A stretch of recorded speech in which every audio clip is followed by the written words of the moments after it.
దొంగ దొంగ అని చెప్పి ఆ చిన్న పిల్లవాడిని ఆ మందుల షాప్ ఓనర్ కొడుతుంది. ఎందుకంటే మా అమ్మకు బాలేదు కాబట్టి మందులు దొంగతనం చేశా. పక్కనే టీ స్టాల్ అతను చూసి దగ్గరికి వచ్చాడు. మీ అమ్మకు బాలేదా? అవును.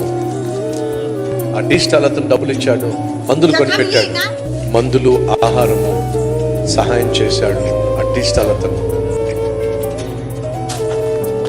10 సంవత్సరాల తర్వాత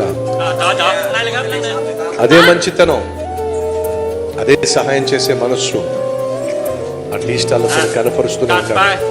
ఇదిగో తీసుకెళ్ళు.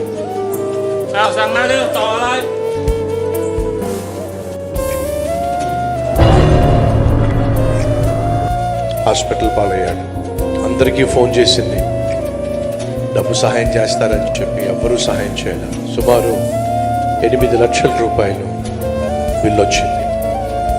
ఎలా చెల్లించాలి, ఎలా తండ్రిని కాపాడుకోవాలి? తల్లడిల్లిపోయింది కుమార్తె.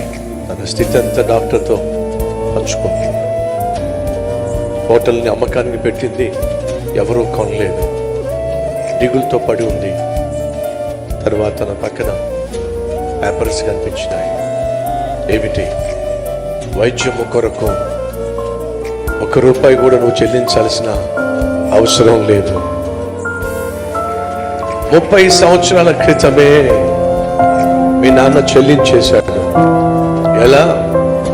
ఆనాడు మా అమ్మకు మందులు ఇచ్చాడు, పట్టెడు మెతుకులు పెట్టాడు. ఆ రుణం తీర్చుకునే అవకాశం ఇప్పుడు దేవుడు నాకు ఇచ్చాడు. ఆ పిల్లవాడు ఎవరో కాదు, మీ నాన్నకు వైద్యం చేసిన నేనే. ఆ పిల్లవాడే ఈ డాక్టర్. మంచితనానికి ఉన్న తత్వము అది. దయ చూపించండి, ఆ దయ తిరిగి ఒకరోజు మళ్ళా మీ దగ్గరికి వచ్చేస్తుంది.